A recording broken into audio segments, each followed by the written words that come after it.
అన్నదాత అన్నదాత మీ అన్నదాత చెమటోడ్చి ఆహారాన్నందించే రైతన్నా అనునిత్యం నీ కండదండగా నిలిచే నేస్తం ఎవరన్నా అన్నదాత అన్నదాత మీ అన్నదాత.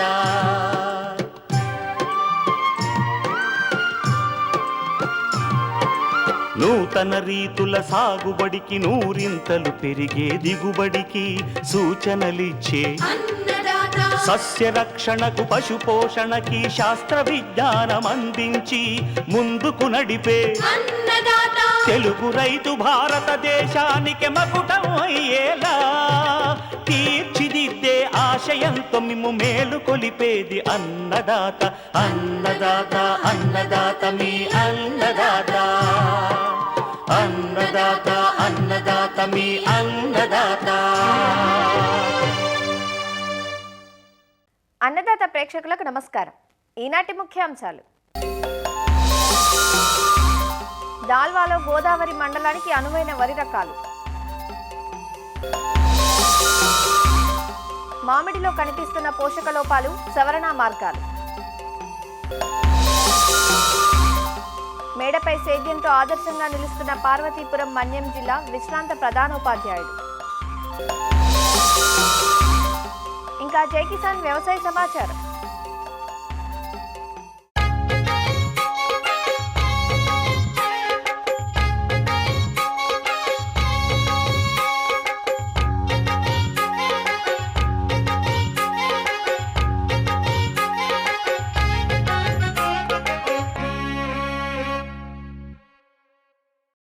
డిసెంబర్ మాసానికి వచ్చేసాం.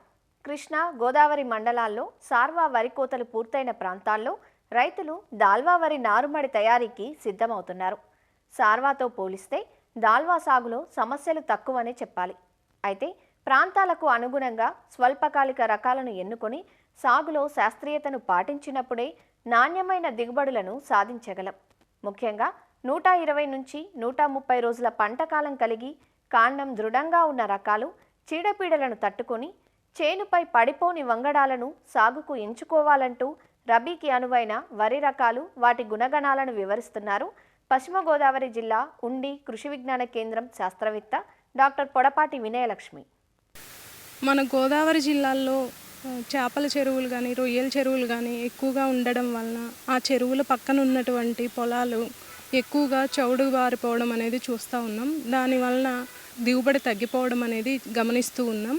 అయితే చౌడును తట్టుకునే వరి వంగడాన్ని కనుక మనం చూసుకున్నట్లయితే MTU 1293 అనే రకం, ఈ రకాన్ని MTU 1010 అలాగే FL 478 అనే రకాలతో సంకరపరిచి రూపొందించారు.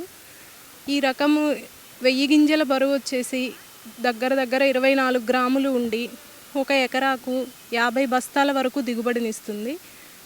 చేనుపై పడిపోదు, గింజ పొడవుగా సన్నంగా ఉండి తెలుపు రంగు ధాన్యం కలిగి ఉంటుంది. పొట్టకుళ్ళు అలాగే అగ్గి తెగులును కూడా కొంతవరకు తట్టుకుంటుంది. బ్యాక్టీరియా ఆకెండు తెగులును కూడా తట్టుకోవడం అనేది గమనించడం జరిగింది. మరీ ముఖ్యంగా చౌడు ప్రాంతాల్లో చౌడును తట్టుకుని దిగుబడులు బాగా ఇవ్వడం అనేది జరుగుతూ ఉంది ఈ 1293 అనే రకం.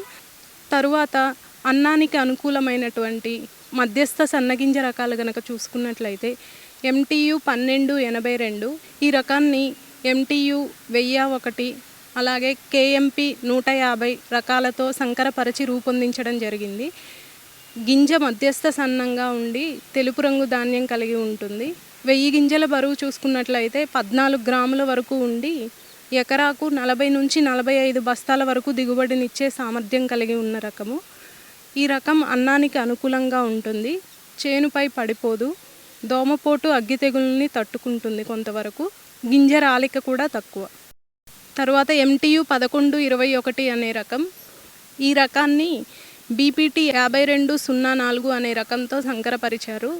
మన గోదావరి జిల్లాల్లో ఎక్కువ మంది రైతులు 70% పైగా రైతులంతా కూడా దాల్వాలో ఈ 1121 అనే రకాన్ని ఊడ్చడం అనేది జరుగుతూ ఉంది ఇప్పటికీ కూడాను. ఈ 1121 అనే రకాన్ని చూసుకున్నట్లయితే గింజ మధ్యస్థ సన్నంగా ఉండి తెలుపు రంగు ధాన్యం కలిగి ఉంటుంది. 1000 గింజల బరువు చూసుకున్నట్లయితే 20 గ్రాముల వరకు ఉంటుంది. దిగుబడి చూసుకున్నట్లయితే మనకి ఎకరాకు చూసుకున్నట్లయితే 50 బస్తాల వరకు కూడా దిగుబడి అనేది వస్తూ ఉంది రైతులకి. ఇంకా గింజరాలిక తక్కువ, చేనుపై పడిపోదు, కొంతవరకు దోమపోటు, అగ్గి తెగులును కూడా తట్టుకుంటుంది. ఈ రకం యొక్క కాలపరిమితి చూసుకున్నట్లయితే 125 నుంచి 130 రోజులు. గింజ త్వరగా కూడా ఆరిపోతుంది. ఈ 1121 అనే రకాన్ని శ్రీధృతి అని కూడా పిలుస్తారు. ప్రస్తుత పరిస్థితుల్లో బయోఫోర్టిఫికేషన్ జరపబడినటువంటి వరి వంగడాలను కనుక చూసుకున్నట్లయితే NLR 3238 3238 అనే రకం నెల్లూరు వ్యవసాయ పరిశోధనా స్థానం నుంచి 2023వ సంవత్సరంలో విడుదల చేయబడింది. మిగిలిన వరి రకాలతో పోల్చుకున్నట్లయితే ఈ రకం 3238 రకంలో మనకి జింక్ ధాతు అనేది ఎక్కువగా ఉంటుంది. 24.7 ppm వరకు జింక్ అనేది పాలిష్డ్ బియ్యంలో మనం చూడడం అనేది జరుగుతూ ఉంది. ఈ రకాన్ని MTU 1010 రకంతో సంకరణం చేసి రూపొందించబడింది. 1000 గింజల బరువు 20 గ్రాములుగా ఉండి హెక్టారుకు 7 టన్నుల వరకు దిగుబడినిస్తుంది. చేనుపై పడిపోదు, గింజరాలిక తక్కువ, అన్నానికి అనుకూలమైన రకం. పంటకాలం వచ్చేసి దాల్వాలో 120 నుంచి 125 రోజుల్లో పంట కోతకు వస్తుంది. ఈ జింక్ ఫోర్టిఫైడ్ NLR 3238 రకాన్ని గనక వాడినట్లయితే సూక్ష్మ పోషక లోపాలు నివారించుకోవడమే కాకుండా అధిక ఆదాయాన్ని గడించవచ్చని సూచిస్తున్నాము.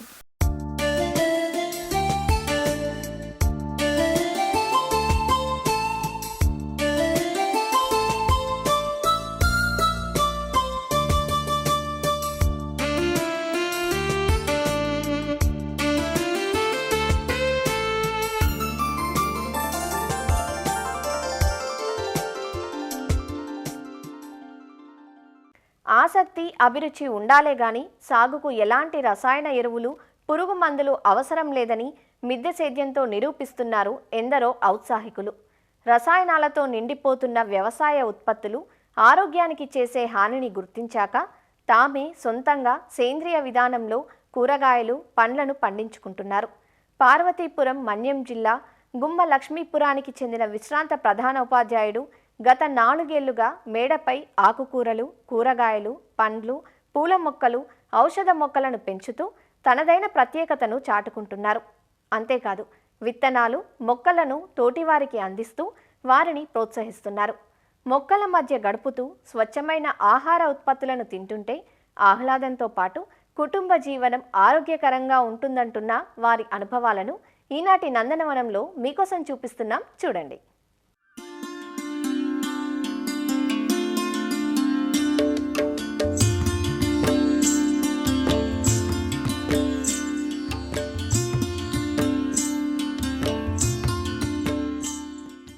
మొక్కలను ఎంతో జాగ్రత్తగా చూసుకుంటున్న ఈయన గుడ్ల హరిప్రసాద్.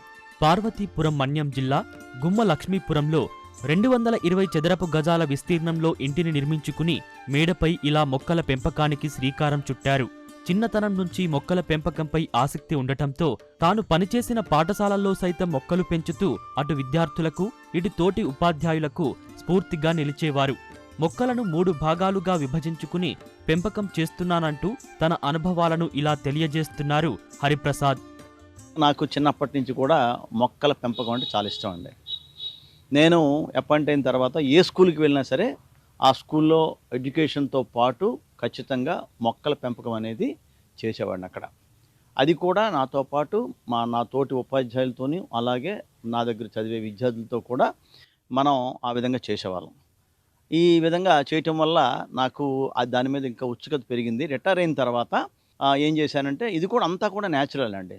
ఎందుకంటే మనం చాలా వరకు బజార్లో కొనే చాలా కూరగాయలు విషతుల్యం అవుతున్నాయి, మనందరికీ తెలుసు. ఎందుకంటే ఎరువులతో అవి పెంచుతున్నారు. నెక్స్ట్ ఏంటి, దానికి ఏవైనా తెగుళ్ళు వస్తే కంప్లీట్గా పెస్టిసైడ్స్ వాడుతున్నారు. ఇవన్నీ కూడా చాలా ఇబ్బంది అవుతుంది. దానివల్ల చాలా ఎక్కువగా వ్యాధులు వస్తున్నాయి. ఆ విషయం అందరికీ తెలుసు. దానికి రెమెడీ ఏంటంటే, మనకి పెరడు లేదు కాబట్టి టెర్రస్నే ఉపయోగించుకుందాం అని చెప్పి టెర్రస్లోనే సుమారుగా ఒక 300కి పైగా మొక్కల్ని మనం ఈ విధంగా పెంచుకుంటున్నాం. ఇందులో ఏంటంటే కూరగాయలు, ఆకుకూరలు, పండ్లు, అదేవిధంగా ఔషధ మొక్కలు, ఇలా 4 డివైడ్ చేసుకున్నామండి. ఆ విధంగా మనం టోటల్గా న్యాచురల్గా పండిస్తున్నామండి. అది మనం కిచెన్ వేస్ట్, అలాగే ద్రవజీవ అమృతం, ఘనజీవ అమృతం, వర్మీ కంపోస్ట్, ఇలా అన్ని రకాలని మనం తయారు చేసుకుంటాం. ఆ విధంగా టెర్రస్‌లో ఈ మొక్కలన్నీ కూడా పెంచుకోవాలనే ఉద్దేశంతో ఈ 4 విభాగాలుగా మనం చేసుకున్నామండి. అయితే అలాగే టెర్రస్‌లో మనం ఏం చేసామంటే నీడలో పెరిగే మొక్కల్ని ఒక షెడ్ కట్టి అక్కడ మనం వేసుకున్నామండి. అలాగే కొంత నీడ, కొంత ఎండ తగిలేటట్టుగా షేడ్ నెట్‌లో కొన్ని మొక్కలు వేసుకున్నాం. ఎండలో కొన్ని మొక్కలు వేసాం. అలాగా 3 విభాగాలుగా మనం చేసుకున్నామండి. ఆ ప్రకారంగా మొక్కలు మనం అరేంజ్ చేసుకుంటాం అనమాట. సుమారుగా మాకు 220 చదరపు హౌసు. అందులో సుమారుగా మనం 180 చదరపుల స్థలాన్ని మనం మొక్కల కోసం పెంచుకున్నాం. అలాగే స్లాబ్‌కి ఎటువంటి నష్టం లేకుండా ప్రతి ఒక్క కుండీ కూడా మనం ఇదిగోండి ఇటువంటి స్టాండ్స్‌ని ఏర్పాటు చేసుకున్నాం. ఎక్కడ కూడా మీకు వాటర్ అనేది ఉండదండి. ఎక్కడ కూడా తొక్కు కూడా ఉండదు. ఆ విధంగా ఈజీగా మనం ఆ తొక్కుని తుడుచుకునేటట్లుగా ఇలా ఒక 5, 6 టైప్స్‌లో మనం ఇవి చేసుకున్నాం. అలాగే ఒక పందిరి కూడా వేసుకున్నామండి. ఇది కొద్దిగా ఖర్చు అవుతుంది. కానీ మనకెంతో సాటిస్ఫాక్షన్ అనమాట. సుమారుగా నేను రిటైర్ అయిన 2021 అండి. 21 ఎండ్స్‌లోనే మనం స్టార్ట్ చేసామండి. ఇది 365 డేస్ చిక్కుడండి. ఇది ఎప్పుడు వేసినా ఈ పందిరి చిక్కుడు అనేది లేస్తుందండి ఇది. ఇది చాలా బాగా కాసిందండి ఇది. సుమారుగా 3 మంత్స్ నుంచి మనం హార్వెస్ట్ చేస్తున్నాం. మళ్ళీ చాలామంది అడిగారని చెప్పి విత్తనాలు కూడా మనం ఉంచుకున్నామండి. విత్తనాలు కూడా పంపిస్తున్నాం మనం. వంగ రకాలు మా దగ్గర ఒక 4 వెరైటీస్ ఉన్నాయండి. ఇందులో ఇది వైట్ వంగ అండి ఇది. చాలా చక్కగా లేస్తుంది. చాలా టేస్ట్‌గా ఉంటుందండి ఇది. అలాగే ఇక్కడ చూడండి టమాటా. ఇది వెరైటీ టమాటా అండి. ఇది మీరు చూసుంటారో లేదో నాకు తెలీదు. చూసారా టమాటా? దీని తాలూకు షేప్ చూడండి. ఇలాగా కొన్ని అరుదుగా దొరికే విత్తనాలతో ఇవి కూడా చేస్తుంటామండి, పండిస్తుంటాం. అలాగే బీరండి. ఈ బీరలో కూడా 2 వెరైటీస్ పెంచుతామండి. ఇది మామూలు బీర, నేతి బీర కూడా ఉందండి. నేతి బీర కూడా మనం వేస్తుంటాం. అవి కూడా చక్కగా అయ్యాయండి, చాలా బాగా అయ్యాయి. ఇలా ఈ చిన్న గ్రో బ్యాగ్‌లో వేసుకుంటామండి. వేసుకున్న దానికి మనం ఏంటంటే ఎవ్రీ 15 డేస్ మనం ఎరువిస్తామండి. ఆ ఎరువు కూడా మనం తయారు చేసుకున్న ఎరువునే ఇస్తాం అనమాట. అందుకే 100% ఆర్గానిక్‌లోనే మనం ఇస్తాం అనమాట అది. దొండండి. ఇది కూడా మాకు చాలా బాగా అయ్యాయండి. బత్తాయి కూడా అంటాం దీన్ని. ఇవి మనం చూసారా ఒక 100 రూపీస్ టబ్బులో వేసుకున్నామండి. చక్కగా అయ్యాయండి. సుమారుగా 12 అబోవ్ అయ్యాయండి మనకి ఈ సంవత్సరం. ఇది మళ్ళీ మనం తీసేసిన తర్వాత ఏం చేస్తామంటే దీన్ని ప్రూనింగ్ చేస్తామండి. ప్రూనింగ్ చేసి మళ్ళీ రెడీ అయిపోతాయండి కాయలు. అదనమాట. ఆ విధంగా మనం చిన్న తొట్టులోనే చిన్న మొక్కగా దాన్ని పెంచి దాని నుంచి మన ఫలసాయం మనం పొందుతున్నామండి. మందార అందరం చూస్తామండి, మందార ఫ్లవర్స్. కానీ ఇది లాంతర మందార అంటారండి దీన్ని. చాలా చక్కగా పూస్తుంది. సేమ్ ఒక బల్బు ఆకారం ఉంటుంది కాబట్టి దీనికి బల్బు మందార అంటాం, లాంతర మందార అంటామండి. గంట మందార కూడా అంటుంటారు కొన్ని ప్రాంతాల్లో. ఆ విధంగా ఈ మందార అనేది ఈ శీతాకాలంలో చాలా చక్కగా పూస్తుందండి. ప్రతిరోజు కూడా కనీసం ఒక 3, 4 ఫ్లవర్స్ పూస్తాయండి. అలాగే ఇందులో పువ్వుల్లో బంతి వేసుకున్నాం. అలాగే 10 వెరైటీస్ మందారాలు ఉన్నాయండి మన దగ్గర. గులాబీలు ఉన్నాయండి. ఆ విధంగా అన్ని రకాల ఫ్లవర్స్ కూడా మనం ఇక్కడ మన టెర్రస్ గార్డెన్లో పెంచుకుంటున్నామండి. ఇది తమలపాకు అండి. ఇది కూడా మనం ఒక సిమెంట్ కుండి కట్టుకున్నామండి. ఎల్ షేప్లో సిమెంట్ కుండి కట్టుకున్నాం. అది మనకి ఏంటంటే స్లాబ్కి నష్టం జరగకుండా హైట్ చేసుకొని మనం కట్టుకున్నామండి. దానిలో తమలపాకు తీసుకున్నామండి. ఈ తమలపాకు ఏంటంటే చాలామంది దేవుడి కోసం ఉపయోగిస్తాం అనుకుంటాం. కానీ ఆయుర్వేదంలో తమలపాకుకి చాలా ప్రాధాన్యత ఉంది.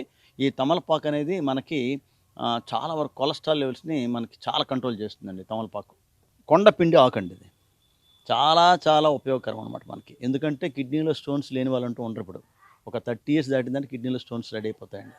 కాబట్టి ఆ కిడ్నీలో స్టోన్స్ అనేది ఇది కరిగేస్తుందండి. కొండ పిండి ఆకంటే అంటే కొండను కూడా పిండి చేసే ఆకు అనమాట. మెడిసినల్ ప్లాంట్లో ఇది వామ్ అండి ఇది. ఇది చాలా చాలా ఉపయోగం అండి. జీర్ణ శక్తికి, తర్వాత కడుపులో మంట ఇటువంటివి ఉన్నా సరే ఇది చాలా యూజ్ఫుల్ అండి ఇది. ఇది స్టార్ ఫ్రూట్ అండి ఇది.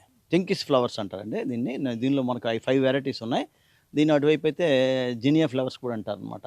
ఇది ఎందుకంటే ఈ ఫ్లవర్ అనేది మనకి మొక్కలో సుమారు 10 డేస్ వరకు ఉంటుందండి. అది దీని స్పెషాలిటీ. 5 వెరైటీస్ కూడా చాలా బాగుంటాయి, చాలా అందంగా ఉంటాయి. మనకి టెర్రస్ గార్డెన్కి మంచి అందాన్ని ఇస్తాయన్నమాట ఇది. మా గార్డెన్ని మేము 3 డివిజన్స్గా చేసుకున్నాం. అందులో షెడ్ కూడా ఒకటి కట్టుకున్నామండి. ఈ షెడ్లో ఏంటంటే షాడో ప్లాంట్స్, నీడలో పెరిగే మొక్కలను మనం ఇక్కడ వేసుకున్నాం. ఈ నీడలో మనం మ్యాక్సిమం ఏంటంటే బ్యూటిఫికేషన్ కోసం, అంటే టెర్రస్ గార్డెన్ అందంగా కనిపించడానికి సరిపోయే మొక్కల్ని ఇక్కడ మనం సేకరించుకొని ఇక్కడ వేసుకున్నామండి. అందులో ఇవన్నీ కూడా ఎటువంటివేనండి, రకరకాల గులాబీలండి, అలాగే మందారాలు, రబ్బర్ ప్లాంట్ ఆక్సిజన్ ఎక్కువగా ఇస్తుందండి ఇది. అలాగే ఇవన్నీ కూడా మన బ్యూటిఫికేషన్ కోసం అనమాట. రకరకాల క్రోటన్స్ అనమాట ఇవన్నీ కూడా. ముఖ్యంగా టెర్రస్ గార్డెన్ పెంచుకోవటానికి ఏంటంటే కారణాలు, ఒకటి మనం పండించిన కూరగాయలు లేదా ఆకుకూరలు, పండ్లు ఇవన్నీ కూడా ఆర్గానిక్లో మనం తీసుకుంటే ఆరోగ్యానికి మంచిది ఒకటి. దీనివల్ల మనకి ఈ పని చేయటం వల్ల ఉదయం సాయంత్రం వ్యాయామం అది కూడా చాలా బాగుంటుందండి. ఆరోగ్యాలు బాగుంటాయి. ఇలా వ్యాయామం చేసుకుంటూ ఇక్కడే కొంత ప్లేస్ని మనం వాకింగ్ కూడా ఉంచుకున్నాం. ఆ విధంగా వాకింగ్ కూడా చేసుకుంటామండి. మనకేంటంటే యాక్చువల్గా 60-50 ఇయర్స్ వచ్చేసరికి చాలామందికి బీపీలు, షుగర్లు ఇవన్నీ ఉంటాయి. కానీ ఇటువంటి ఆహారం తీసుకోవటం వల్ల ఏంటంటే చాలా వరకు దాన్ని మనం నివారించుకోవచ్చు ముందుగానే.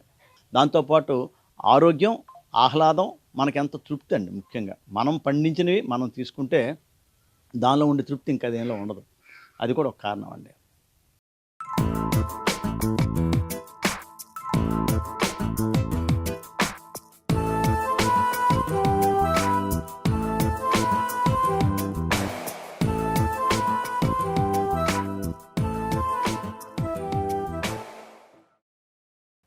మామిడి తోటలన్నీ పూతతో కలకలలాడే సమయం రానే వచ్చింది.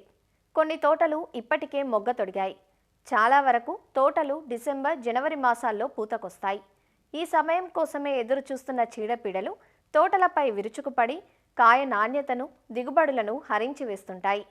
వీటికి తోడు పోషక లోపాలు కూడా మామిడి రైతులను కలవరపెడుతుంటాయి. పోషక లోపాల వల్ల కాయలు సరిగా పెరగవు, నాణ్యత, రుచి ఉండవు, సైజు రావు. కాబట్టి పోషక లోపాలు రాకుండా చూసుకోవడం, లోపించాయని గుర్తించగానే సకాలంలో సవరించుకోవడం ఎంతైనా అవసరం. మామిడిలో కనపడే సూక్ష్మధాతు లోపాలు సవరణకు చేపట్టాల్సిన చర్యల గురించి ఈనాటి కార్యక్రమంలో తెలుసుకుందాం. మామిడి తోటల సాగులో రైతులు ఎరువుల సమతుల్యం పాటించడం లేదు. దీనితో సూక్ష్మ పోషక లోపాలు ఎక్కువగా బయటపడుతున్నాయి. సూక్ష్మధాతు లోపాలు రావడానికి కారణమవుతున్న పరిస్థితులను గమనిస్తే మామిడిని క్షారగుణం ఎక్కువగా ఉన్న నేలల్లో వేయడం, కుళ్ళని సేంద్రియ ఎరువులను వాడటం, సేంద్రియ ఎరువులను అశ్రద్ధ చేయటం, ఇవే కాక మురుగునీరు నిల్వ ఉండే పరిస్థితులు, బెట్ట పరిస్థితుల్లోనూ పోషక లోపాలు బహిర్గతమవుతాయి. మామిడిలో ఎక్కువగా కనిపించే సూక్ష్మ పోషక లోపాలు జింక్, ఇనుము, బోరాన్. జింక్ లోపం ఏర్పడినప్పుడు ఆకులు గిడసబారి సన్నగా కూచించుకుపోయి చివర్లు క్రిందకు గాని పైకి గాని వంకర్లు తిరిగి ఉంటాయి. అంతేకాకుండా ఆకులు గుబురుగా ఏర్పడి ఉంటాయి. ఆకుల్లో ఈనెలు మాత్రం పచ్చగా ఉండి ఈనెల మధ్య భాగం పత్రహరితం కోల్పోయి పసుపు పచ్చగా మారుతుంది. కాయల పరిమాణం తగ్గి చిన్నగా తయారై నాణ్యత కోల్పోతాయి. జింక్ లోప లక్షణాలు కనిపించిన వెంటనే 5 గ్రాముల జింక్ సల్ఫేట్ను లీటర్ నీటికి కలిపి 15 రోజుల వ్యవధినిస్తూ 2 సార్లు పిచికారీ చేసి లోపాన్ని సవరించాలి. అంతేకాకుండా ఒక్కో చెట్టుకు 100 నుంచి 200 గ్రాముల జింక్ సల్ఫేట్ను పాదులో వేస్తే ఈ లోపాలు దీర్ఘకాలంలో రాకుండా ఉంటాయి. ఇనుప ధాతువు లోపించినప్పుడు ఆకులన్నీ పసుపు రంగుకు మారి క్రమేణా తెలుపు రంగుకు మారి ఆకులన్నీ రాలిపోయి చెట్టు ఎదుగుదల క్షీణిస్తుంది. ఇనుపధాతు లోప నివారణకు 2.5 గ్రాముల ఫెర్రస్ సల్ఫేట్ను 1 గ్రాము నిమ్మ ఉప్పుతో లీటర్ నీటిలో కలిపి 15 రోజుల వ్యవధినిస్తూ 2-3 సార్లు పిచికారీ చేయాలి. మొక్క వయసును బట్టి చెట్టుకు 250 నుంచి 500 గ్రాముల ఫెర్రస్ సల్ఫేట్ను వేయాలి.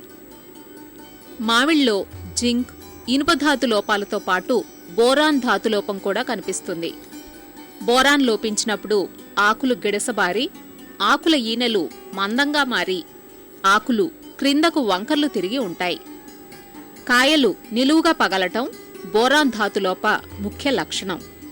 కాయలు అడ్డంగా వంకర్లుగా పగిలితే అది బోరాన్ లోప లక్షణం కాదని ఇతర కారణాలని రైతులు గమనించుకోవాలి. బోరాన్ ధాతులోప నివారణకు 2 గ్రాముల బోరాక్స్ను లీటర్ నీటిలో కలిపి పిచికారీ చేయాలి. ఆకుల్లో లక్షణాలు గమనించగానే సవరణ చర్యలు చేపడితే కాయల్లో ఈ లోప లక్షణాలు కనిపించకుండా ఉంటాయి. 50 గ్రాముల బోరాక్స్ను చెట్టు పాదులో వేసి మరుసటి ఏడాది బోరాన్ ధాతులోపం రాకుండా జాగ్రత్త పడాలి. అయితే బోరాన్ను రసాయన ఎరువులతో కలిపి కాకుండా 1 వారం వ్యవధినిచ్చి విడిగా వేసుకోవాలి. ఆకులపై పోషక లోపాలు మిశ్రమంగా కనిపిస్తుంటే జింక్ సల్ఫేట్ 5 గ్రాములు, బోరాక్స్ 2 గ్రాములు, మ్యాంగనీస్ సల్ఫేట్ 10 గ్రాములు, కాల్షియం 6 గ్రాములు, యూరియా 10 గ్రాములు లీటర్ నీటిలో కలిపి ప్రతి సంవత్సరం ఆగస్ట్, అక్టోబర్ మాసాల్లో 2 సార్లు పిచికారీ చేసి వీటిని సవరించాలి. ఏటా క్రమం తప్పకుండా రసాయన ఎరువులతో పాటు బాగా కుళ్ళిన పశువుల ఎరువు, వెర్మీ కంపోస్ట్ ఎరువులను వాడటం, జీలుగా, జనుము వంటి పచ్చిరొట్ట పైర్లను పెంచి పడదున్నటం వంటి చర్యలతో సమగ్ర పోషక యాజమాన్యం చేపడితే మొక్కలు బలంగా పెరగటమే కాదు, చీడపీడలను నిరోధించే శక్తిని సంతరించుకొని త్వరగా కాపుకొచ్చి మంచి దిగుబడినిస్తాయి.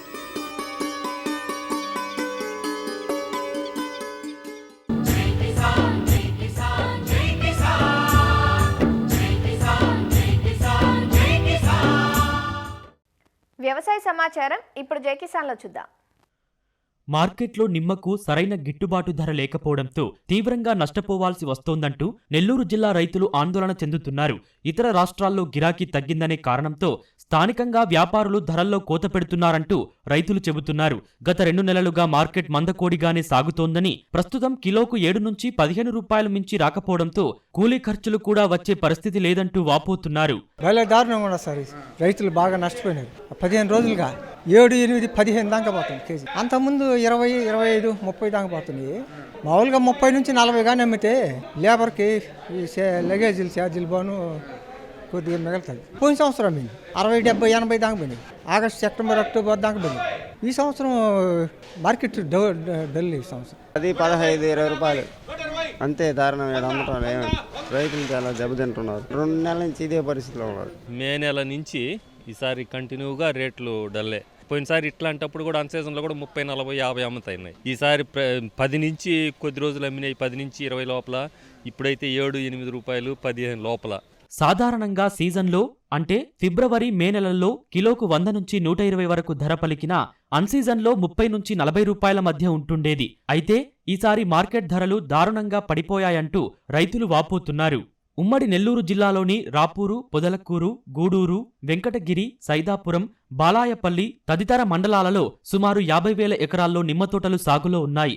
గూడూరు, పొదలకూరులో రాష్ట్రస్థాయి నిమ్మ మార్కెట్ ఉంది. ఇక్కడి నుంచి ఢిల్లీ, బెంగళూరు, మద్రాసు, ముంబై, హైదరాబాద్ రాష్ట్రాలకు నిమ్మకాయలను వ్యాపారులు తరలిస్తారు. ఈసారి ధరల్లేక కాయలు కోసి తోటల్లోనే వదిలేస్తున్నామంటూ రైతులు వాపోతున్నారు. నిమ్మ రైతుల పరిస్థితి ఒక మే నెల నుంచి ఇప్పటికే కనీసం గిట్టుబాటు లేక, మందులు కొట్టుకోలేక, గడ్డి మందులు, తర్వాత కోత కూలీలు ఇవన్నీ లెక్కలేసి కేజీ 7 రూపాయల నుంచి 10, 12, 15 అమ్ముతుండే. ఆ రేట్ల ప్రకారం గిట్టుబాటు లేక అల్లాడుతున్నాం సార్. దారుణంగా నష్టం ఒక 2 సంవత్సరాల నుంచి. వర్షాల వల్ల కొంచెం ఇది వాతావరణం బాగాలేక ఈ పంటలు కూడా సరిగా రాలేదు. చెట్లు కేజీ వచ్చి 8 రూపాయలు, 15 దాకా. కూలీలు కూడా రావు సార్. కాబట్టి వేయడమే చెట్ల కింద కూడా వదిలేస్తున్నాం. కాబట్టి మళ్ళీ పుయ్యి అని అన్ని కోసేస్తున్నారు. కేజీ 8 నుంచి 12, 15 దాకా అమ్ముతుంది. కాయ ఎక్కువ ఉంది. అక్కడ రాష్ట్రాలలో మంచు కురుస్తుండే, సేల్స్ లేదు. 30, 40 అమ్మితే కేజీ 30, 40 అమ్మితే గిట్టుబాటు అవుద్ది. 5 రూపాయలు, 6 రూపాయలు జరుగుతుంది మార్కెట్. ఇప్పుడు చాలా నష్టపోతున్నాము. కనీసం కూలీలు కూడా మాకు చేతికి వచ్చే వాటం లేదు. ప్రభుత్వము ఏదన్నా ఈ రైతులను ఆదుకొని గిట్టుబాటు ధర కల్పించి ఒక సబ్సిడీ ప్రకారంగా రైతు కల్పిస్తే కనుక బాగుంటుందని మా ఆశ. నిమ్మ విస్తీర్ణం పెరగడంతో పాటు ఇతర ప్రాంతాల్లో ప్రస్తుతం గిరాకీ తగ్గడంతోనే స్థానికంగా మార్కెట్లో ధరలు తగ్గాయంటూ వ్యాపారులు చెబుతున్నారు. ఆల్మోస్ట్ 2 మంత్స్ నుంచి మార్కెట్ డౌన్లోనే ఉంది. ఎందుకంటే సౌత్ అనుకోండి, అక్కడ లోకల్ కాయలు వచ్చేస్తున్నాయి. ఈ దుండిగల్లని అక్కడ ఆ నుంచి ఇంచుమించు ఒక 50,000 చెట్లు రైతులు అక్కడ లోకల్ చెట్లు వేసారు. దానివల్ల ఇక్కడి నుంచి గూడూరు నుంచి సౌత్కు పోయే పరిస్థితి లేదు. ఇంతకుముందు వచ్చేసి ఢిల్లీకి, లక్నో కానీ, గోరఖ్పూర్ పోతుండేది. అక్కడ లోకల్ చెట్లు కూడా వచ్చేసినాయి. గుజరాత్ వచ్చేసి ఉన్నాయి, బీజాపూర్ వచ్చేసి ఉన్నాయి. బయట కాయలు ఎక్కువ విపరీతం రావడం వల్ల ఇక్కడ గూడూరు లోకల్ కాయలు డిమాండ్ తగ్గిపోయింది. పచ్చి సరుకు మన చేతుల్లో ఏం లేదు సార్. ఏదైనా లిమిట్గా వస్తే ఏదైనా కొంటారు. విపరీతంగా ఎక్కువ వచ్చినప్పుడు పచ్చి సరుకు ఏం చేయలేరు కదా. ఆగస్టు, సెప్టెంబర్ బాగానే ఉంటుంది. తర్వాత ఇప్పుడు చలి టైంలో ఏంటంటే నార్త్ ఇండియా ఎవరు అడగరు. జనవరి దాకా పెద్ద డిమాండ్ ఉండదు. నిమ్మకు ధరలు ఉన్న సమయంలో దిగుబడి లేక, దిగుబడులు వచ్చే సమయానికి మార్కెట్ లేక రైతులు ఏటా నష్టపోతున్నారు. ప్రభుత్వం చొరవ తీసుకుని గిట్టుబాటు ధర కల్పించడంతో పాటు ఉప ఉత్పత్తుల తయారీలకు పంటను తరలించే విధంగా సరైన ఏర్పాట్లు చేయాలంటూ రైతులు అంటున్నారు.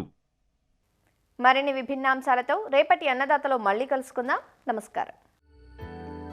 అన్నదాతలు తమ సందేహాలు, సమస్యలను 1800-425-4085 టోల్ ఫ్రీ నెంబర్లో ఉదయం 10 గంటల నుంచి 11 గంటల మధ్య పని దినాలలో సంప్రదించగలరు. ఈ కార్యక్రమాన్ని యూట్యూబ్లో www.youtube.com/annadaata ETV లింక్ ద్వారా వీక్షించవచ్చు.